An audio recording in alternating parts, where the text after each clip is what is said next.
Camera is rolling. Cue train.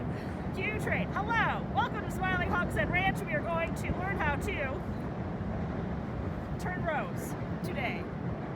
I'm 6 feet away from that guy at the camera, but I'm also married to him, so I think it's okay. Here we are in row 1. Step 1. Gather tools. What you use is up to you. I like to have a hoe reiki guy, a short shovel, and a long shovel. I would also like a short shovel like this, but it's a fork at the bottom, but I can't find one, so life is hard. Second step, identify perennials. There should be a perennial at each end, somewhere around here, and then the same place at the other end. Here in row 1, I think they're dead. I cannot find any evidence of life. If you look at row 2, you see this little guy. It's a tick seed. I know that because I have a dumb memory for these things. I'm not good at actually identifying it. On the other end, I've already checked. It's not there, but there should be asparagus there, and there's some fennel, and so we're gonna leave that end unturned, but we're probably not doing that today anyway. Okay, step 3? Is that where we're at? Yeah, this is step 3. I like to remove all the rocks. Just take all the rocks that are lining the beds, and you move them out of the way. I like to just move them to the side because they're heavy, and they're dirty, and why work hard? All the rocks have been moved. Woo! Yeah. I got myself a weed bucket. You can just put things to the side if you want. And we're going to remove all of the relatively easy to remove weeds. Put them in the bucket, put in the weed pile. In the case of clover, if it's on the edges, you can leave it. Or if it's in the middle, just dig it in. Like swirl it up in the dirt as we dig. But we'll get to that part later, so now we're going to weed. Okay, so here we are. Weeding. Big box of weeds. Get these out of the way. We left some clover. This is clover. 3 leaves, pretty. It will bloom soon. Anywhere it's on the end, we've left it. Why do we leave it? Clover is a legume. It is a nitrogen fixer, which means it takes the nitrogen from the air and puts it in the soil. It will also bloom very early, so it's a good pollen source for bees and pollinators or whatever. Cool. So we leave it. Okay. And now we are going to do a modified form of what is called double digging. The idea is to not step on anything you've already turned. So you start at the end and you move backwards. People that do proper double digging would have a piece of board that they stand on and then move backwards as they go, but I'm not doing it. The first step is to remove about 1 foot to 2 feet of soil and put it on a bed next door.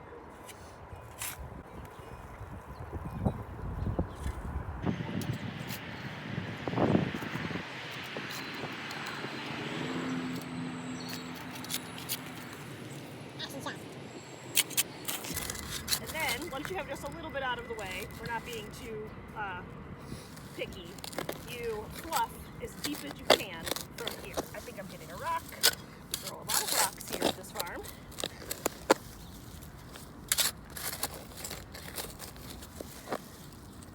Let's get that guy out of there. Ooh. Yep, that's a good one. That'll be Good border rock.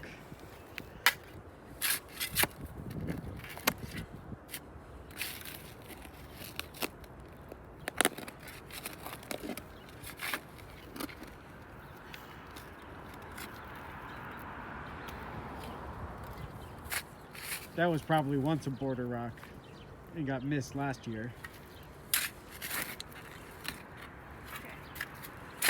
okay. Once you have that area fluffed, you take a step back. You do another 1 foot or 2, and you shovel it that way on top of what you just fluffed up.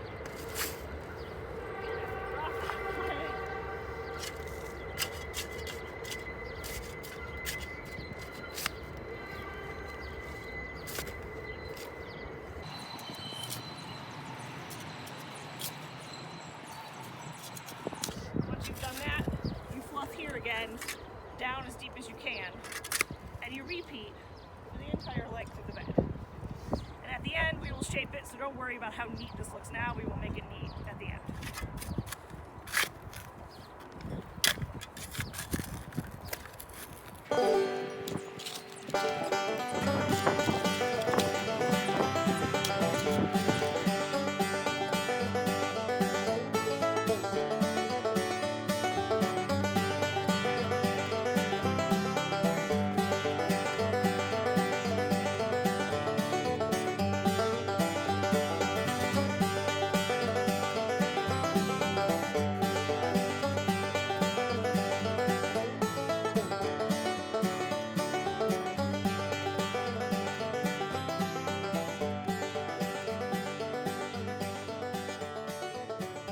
Tell us about the next step.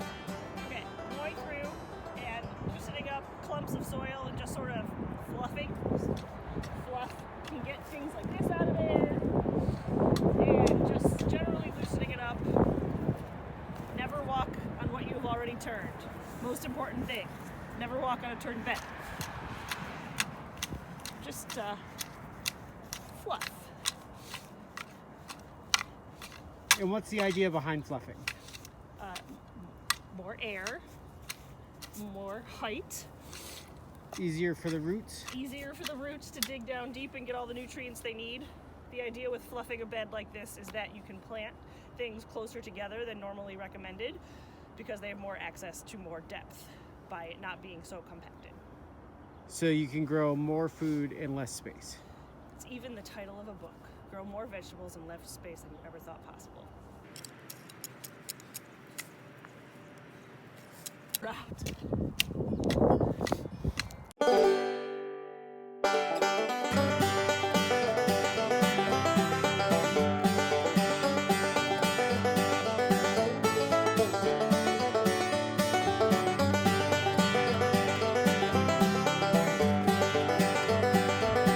You've reached the end of the bed. We've gained some additional people. So. At first, we cleared out a couple feet at the end and put it to the side. I put it in this bucket and I brought it to the end. So in theory, you fluffed that way, so you should have a little extra depth over here. So we're gonna add that bucket of dirt from the opposite end, the first bucket we took out. Yeah, down over here. Great. And then we're gonna shape with the hoe. A good old garden hoe. We're going to shape the bed by just going along the end from across without standing on it and pulling up a bit from where the rocks go. You can sort of tell where you didn't dig. And then just pull up a bit and we're making a large flat mound is the goal. A large flat mound. Flat mound. Not a point. Like that. A plateau. A plateau.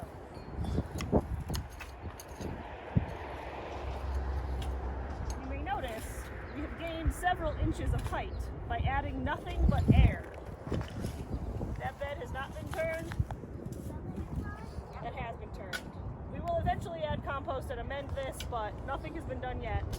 That's just air.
Shaped.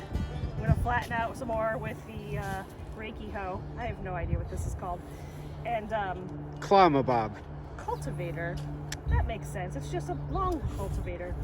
And then we're going to put the rocks back, sort of on the edges and the little moats we have created.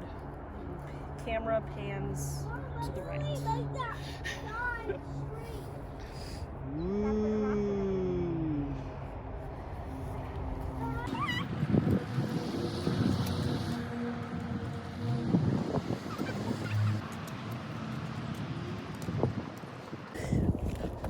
Okay, we have put all of the rocks back, and I don't know if you can tell how much higher it is than everything around it. There's still nothing, there's no compost added, so that still needs to be done. If this were a warm weather bed like peppers or tomatoes, we would cover it with a weed barrier because those aren't going in the ground for about another month.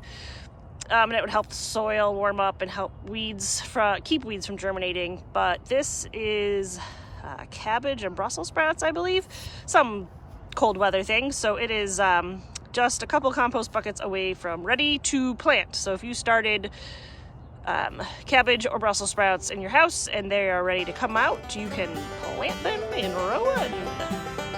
Feel free to join this awesome row turning party. No invitation actually needed. You can just pick a row, follow these vague instructions, and go nuts. That's it. That's it. Okay, bye-bye.